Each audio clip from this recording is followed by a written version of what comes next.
Stormzy has now responded to the backlash he was receiving last week. And before you start, Mark, before you continue even, I thought the response, unless you can find something different, was quite lackluster. Oh, very, very. We'll read it in a minute, but it was awfully he didn't really address anything. No? To be honest, but again, I think out of all the videos I watched, I think we were the fairest on both sides. And I feel like, again, I'll say this again before we go into his update. When a man's in position to do business with these level of brands, I am still standing by what I said last week, that he don't have the power. As much as these mans may appear as like bosses and all this stuff that we say they are a product that has been invested in. Yes. And the person who's put their money into this product want their money out. And if McDonald's come knocking, I doubt he can say, no, it doesn't matter what cause or whatever's going on. It could have been happening in his own country. You know what I mean? Unless he says, yo, can't I don't care. I can't rip up my contract.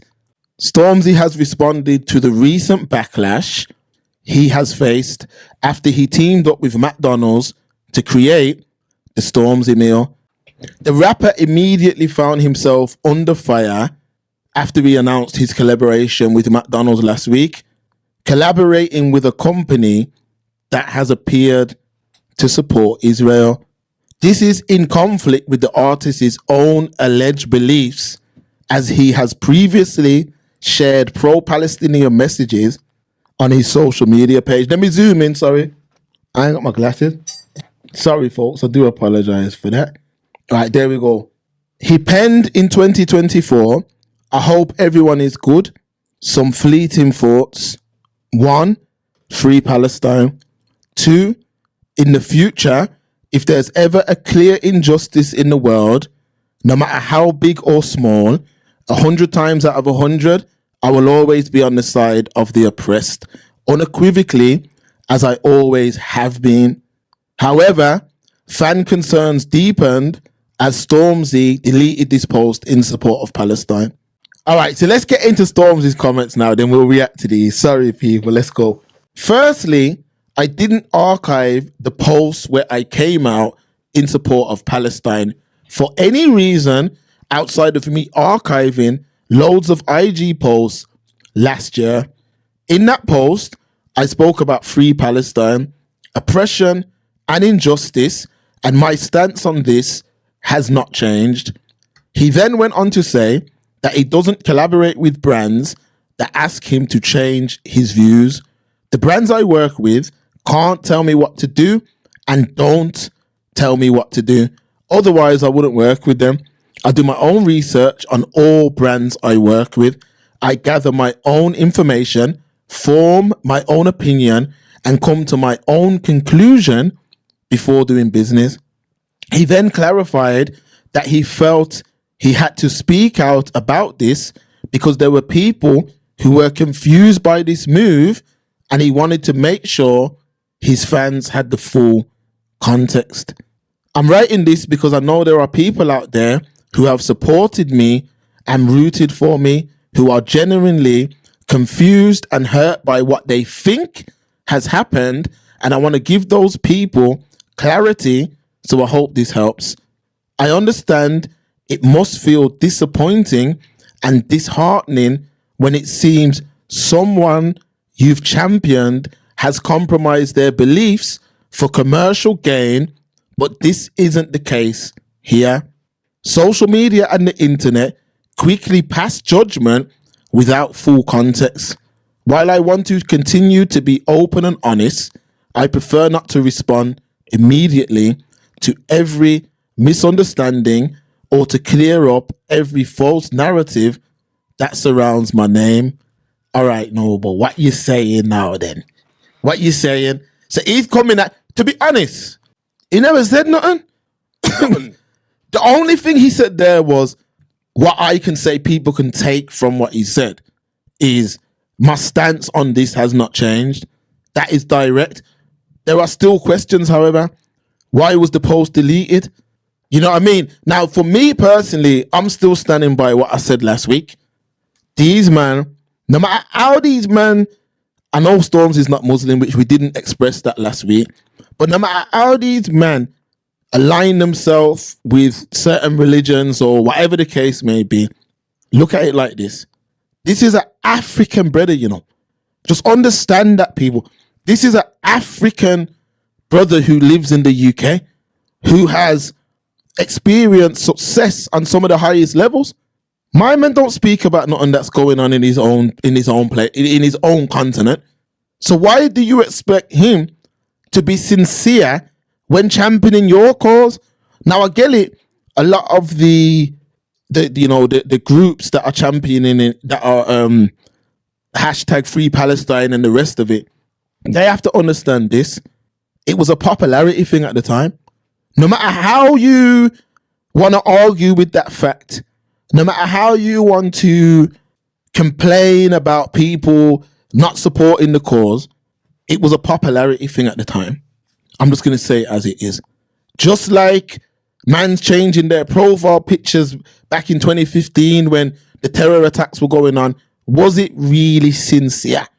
Just like man's clapping for the NHS during COVID, was it really sincere? Or was it something that management may even have said, put that post up? Now the facts are, this is business, people. Like, no matter how much you don't understand that, this is business. My man's a business, essentially. And he is here to generate the most money. That's it. That's it. People talk about integrity and all that. But then, where's the integrity with his own continent? Where's the integrity with his own? He's not vocal on his own continent's issues. So you can't expect him to be vocal on the next man's issues, man. I'm keeping this thing 1,000. And again, I got a horrible message last week. No, horrible. It was so horrible I deleted it. But man was like, yeah, that's why you, man, haven't blown in the UK. You don't support our thing and making... Oh, sorry. Don't make him bully. Get the fuck out of here, man. Yeah, man. Please get the fuck out of here, man. Talking about, yeah, that's why man's ain't... First of all, that's subjective. First, remember, we're appealing to a niche audience here, first of all, and we don't bow down to nobody's thing. The facts are, my man ain't vocal. He's vocal about certain things in the community. Give him that. But he's not vocal on his continent's issues. For real, it was only Shaka Bars who was pushing certain things. I'm going to keep it 1,000. It was only Shaka Bars who was pushing certain things. So what I'm saying to you is, you can't expect these African brothers these men are born in the UK, but these men are Africans. They're not speak. That's like, yeah, madness is going on in the Caribbean, no, but like genocide and all kind of madness is happening in the Caribbean and we ain't speaking about it. How can you expect us to then speak on an Arab issue? What's happening is wrong. Let's not pretend what's happening is wrong. But the facts are, these men are just a brand. That's it. They're a brand. Just last week we gave bare examples. But just like a football player, you're a brand. You are paid to play sports. That's it. You're not paid to give your opinion. You're not paid to champion things that are going on, although maybe you should. But you are an entertainer. This is what we need to move away from, man. These men are looking for political... What's the correct term, though? But they're looking for political commentators. You can actually go out there and find guys who... That's what they do. Yeah. You get me? Like, that's an industry. Yeah, it's that's a what I'm saying. Niche industry. Come through, Noble. Come through. Pay to play in it, man. You pay to play. As you said, look, we've got a plethora of people, serious people, who discuss and divulge these topics and bring light to these topics. But as you said, they've made this celebrity culture that we've been in for the past 10 odd years. It's ridiculous. Like people who, it's as you said, that example, you called up Homie the Clown to come. I mean, you said, yeah, I need you here for 3 hours at 187 Maple Drive on the 17th of fucking May, right? Homie the Clown comes in and he's got his balloons, he's got the water, all that there. And they're like, yeah. So I've got these 3 children here. I need you to teach them the science of the human body. Oh, what are you talking about? I'm a clown. I'm at people laugh and stuff. Yeah, no. See, like, you're the cheapest one in it. So I need you to teach my children the biology, and then I want you to come back tomorrow and do the science. I want you to go through the periodic table. This is the concept which has been embedded into youngsters and a lot of people who know better. How can we expect to look at entertainers to bring forth anything else but entertainment? Thank you. Unless this entertainer has a doctorate and hands boots on the ground experience in something outside of entertainment, so we know, my man's a damn flipping an archaeologist, and he's into rap, he's into the things he's rapping. He's talented still, but he's also got another career. I don't know of that type of scenario taking place where they're catapulted to the whatever, and he's a dentist behind the scenes, and he's got a rap career. So then we can say, yeah, man, you are skilled in 2 different arts. No. You either shock and jive, and show your teeth and entertain people, or there's people in those positions to provide that information, to teach, to entertain, to learn for physical health. Yeah, there are people, there were journalists, there were news broadcasters. And when we want to do that, we go to those fields for that. We don't have one field that does it all. A jack of all trade and a master at none? I think not, sibling. Exactly. This is a situation where, again, these men are African first. It doesn't matter what they try to say. They are African first. They don't speak on any issues that plague their continent. There are a bag of issues that plague that continent. A bag. These men are in a position where their people them have come, their experience and success. They don't use that platform to bring any enlightenment to the issues on the continent. So I'm speaking to the people them that are disappointed in Stormzy. A, he's an entertainer. B, he's an African. C, his actions shown you that he's not sincere about that cause. Last week we broke it down. It was probably management who told him to post it. It was probably management who deleted it. It was probably management who told him to, matter of fact, we don't even need to go into that. It was probably management who read that statement that we just read. Come on. So what I'm saying is, you can't expect these men to be any heroes of any type because a man can rap or MC or whatever the case. That is a talent, yes. Clap. Yeah, we got to clap for a man's talent. However, you performing on stage and making songs doesn't give you an invitation to discuss anything political. Best thing to do, I'd say, if you're not sincere, don't speak about it. You listen to his music, you're a fan of his music, but you've now a fan, you're fanatical. That's what a fan is. A fanatical person relating to this subject, which is Stormzy. You're fanatical about him. So now your frontal lobe cortex now, the reasoning part, it's all shot. It's all shot to doo-doo. You know what I mean? Because you not think, he's just an artist. Like, okay, he's gonna bend like a blade of grass in the wind. So he'll go left, right, back, forward. He'll do that because that's what they do. He should have never spoke, Noble, on both sides of the coin. He shouldn't have spoke when he put out the statement because it wasn't sincere. But again, we spoke about that. And he shouldn't have wrote this statement. He should have just said nothing. Yeah, because it does. Facts age that Stormzy is Ghanaian and he doesn't speak about any culture. He is the definition of Black British. Stormzy should have kept quiet. The statement does more harm than good. Harry said, shop near me was selling Chinese and pizza in the same place. It was run by Indians. I walked straight out. And that's a dying breed. That's a fact. That's a dying breed of people that think like that. That's what I'm saying. Principles. I keep the same energy. Like I'm saying it same Indian. I don't. There's certain foods that are too spicy certain times, but I need the original thing if I'm eating China. It has to be a man who's from there, or at least the ancestor of a man who's from there, who knows his ways. Like, there's not yeah, but I've been cooking it for 20. No. I'm talking about, I know I can go back 5 generations in my lineage, a man were eating the same thing. Facts.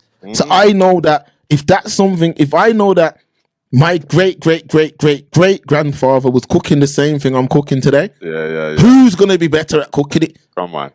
So meaning what other group? Just like when they say Muay Thai, thousands of years they've practiced it. Who's gonna beat them? Who?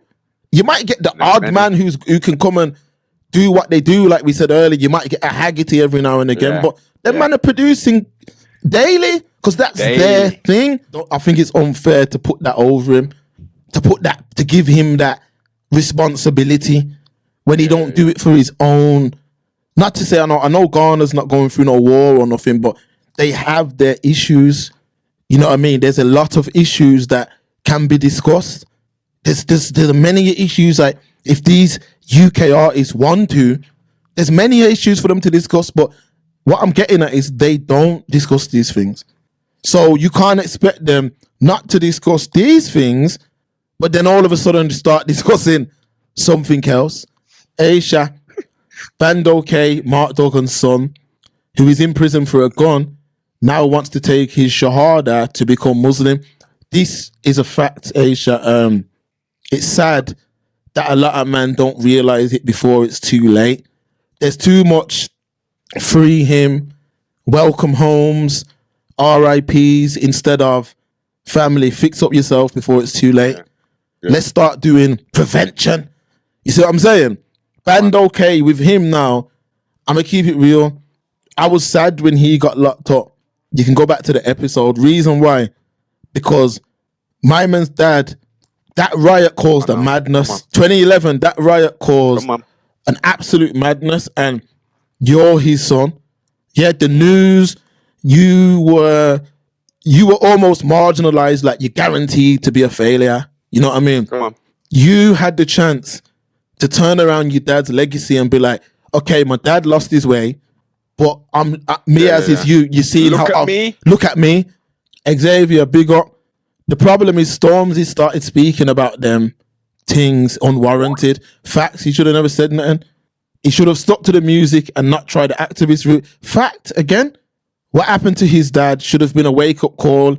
It's sad because my man's dad should have been a wake-up call. But it's all if, buts, maybes, but he should have known, innit? Like, yo, I've got a little route here to try and make some money.